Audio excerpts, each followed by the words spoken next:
An 8-foot warrior steps out of a coffin buried upright beneath another grave. Before anyone can react, he drives an armored hand straight through Bongil's chest, ignites into fire, and disappears into the night.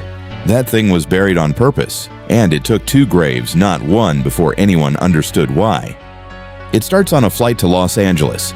Young shamans Li Hua Rim and Yun Bongil have been hired by the Park family. Their newborn son has been screaming almost non-stop since birth. Doctors can find nothing wrong with him. Medication is the only thing keeping him calm. Hua Rim examines the child alone and feels it immediately. This isn't medical. Something is attached to him through his bloodline. At the family home, the father, Park Ji-yong, admits the same torment has followed every firstborn son in his family. He hears screaming the moment he closes his eyes. He feels hands closing around his throat. His own brother heard it too before he took his life in a psychiatric hospital. Hua Rim gives it a name, a grave's call, a dead ancestor reaching up from his burial site, and the newborn is only the latest target. To save him, the grave has to be moved. Back in Korea, Hua Rim brings the job to veteran geomancer Kim Sang-deok and his longtime colleague, mortician Young-gun. Sang-deok makes his living reading land and choosing burial sites for wealthy families. He's seen enough bad ground to distrust anything that feels wrong, and at first, the 2 young shamans don't impress him. Then he hears the fee, $500,000. He needs it for his daughter's upcoming wedding. He agrees to inspect the grave. Ji-yong adds one condition immediately. Once they dig up his grandfather, cremate the coffin without opening it. That's the first warning. The grave sits alone on an isolated mountain near the North Korean border. No inscription, no neighboring plots, nothing that makes sense for a wealthy man's burial. Foxes circle the ridge in silence. Sang-deok tastes the soil and spits it out immediately. The land is rotten. Ji-yong explains that a monk named Gisune chose the site. Its remoteness, he claims, would keep grave robbers away. Sang-deok doesn't buy it. Someone placed this grave here on purpose, and opening it could release something violent. He refuses the job. Ji-yong begs him to reconsider. His son is running out of time. Hua Rim offers a compromise. A ritual during the exhumation, drums, chanting, blades, 5 sacrificed pigs to hold back whatever's down there while they dig. Sang-deok reluctantly agrees. Fog smothers the mountain the morning they begin. Bongil's drums start pounding as Hua Rim drops into a trance, moving through the ritual with ceremonial knives while the workers tear into the earth beneath her. Then the shovels hit wood. They pull the coffin free. Its construction is wrong. Its burial is wrong. Everything about it makes Sang-deok more uneasy, not less. He orders it moved immediately and repeats the one rule that matters. Do not open the coffin. Then a grave digger's shovel strikes something else in the soil. A small snake cut in half. It has a human face. It screams. Seconds later, rain crashes down over the mountain. Sang-deok won't cremate the remains in a storm. He believes it can trap a spirit mid-passage, so the coffin goes into cold storage at a nearby funeral home to wait out the weather. That delay is all the curse needs. A worker there hears about the Park family's fortune and assumes there's gold buried with the body. He pries the lid open with a crowbar to check. There's no gold, just black, freezing mist pouring out into the room. He runs. By the time Hua Rim and Bongil arrive, she can already feel it. Something got out. The force of it drops her on the spot, and she's rushed to the hospital. The grandfather is loose, and he knows exactly where his family is. The spirit crosses the ocean in an instant and enters the Park home in Los Angeles. Ji-yong's father sees a second man reflected behind him in the window, then collapses, dead of cardiac arrest. His aunt is next. Hua Rim and Bongil perform a ritual to drag the spirit back, and for a moment it speaks through Bongil, making one thing clear. It wants every descendant. Ji-yong is next. Sang-deok finds him in a Seoul hotel, standing rigid by the window. When Ji-yong speaks, the voice isn't his.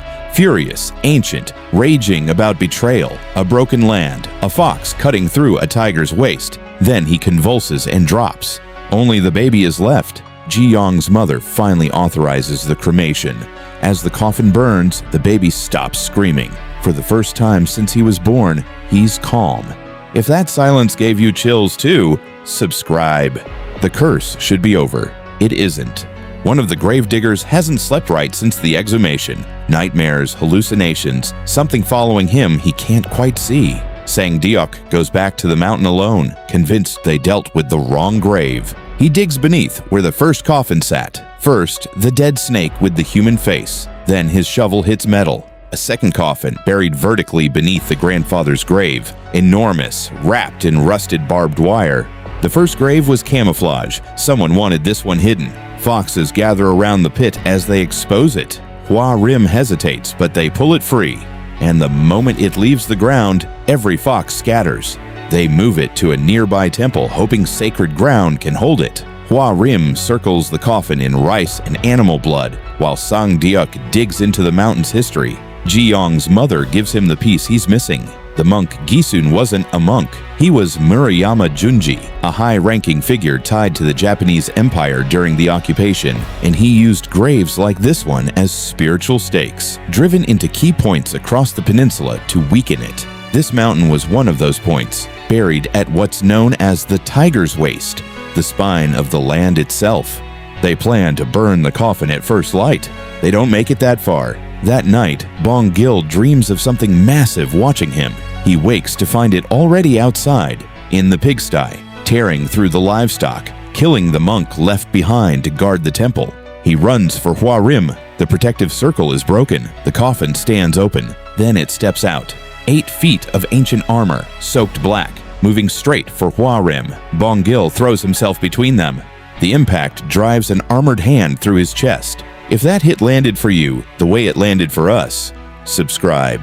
Bong Gil survives barely, his spine shattered, and something dark now living inside him. The entity ignites and vanishes into the city, leaving a trail of death behind it before morning. Sang Deok goes back to the burial site to understand what they're actually facing. What he finds turns his stomach.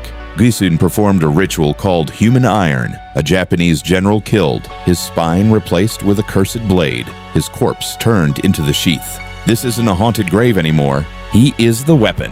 Hua Rim volunteers to draw it away from the grave, while Sang Deok and Yonggun dig for the iron stake feeding its power, hoping horse blood can break it for good. At midnight, the entity rises and follows the trail Hua Rim has laid for it. She confronts it, claiming to be a guardian spirit, and tells it the war is over. It disagrees. It's a soldier. It won't abandon its post. Then it realizes what she is, human, and moves to strike. The spirit of Hua Rim's own grandmother steps between them just in time, buying her the seconds she needs to run. But when she reaches Yonggun, the plan has already failed. There's no stake to find. The entity turns to fire and heads straight back to the grave, where Sang Deok is still digging, alone and exposed. It's on him instantly, hand plunging into his side, demanding everything he has. Yonggun throws horseblood across it. It recoils, screaming, but it comes back and lifts Hua Rim and Yonggun both by the throat, off the ground. Bleeding out beneath it, Sang Deok looks down and sees his own blood soaking into the dirt. And finally, he understands what the land was missing all along. He grabs a heavy wooden grave marker and drives it into the entity with everything he has left. Again and again. It convulses under him, breaking apart piece by piece, until it collapses into ash. The presence inside Bong Gil disappears the same instant.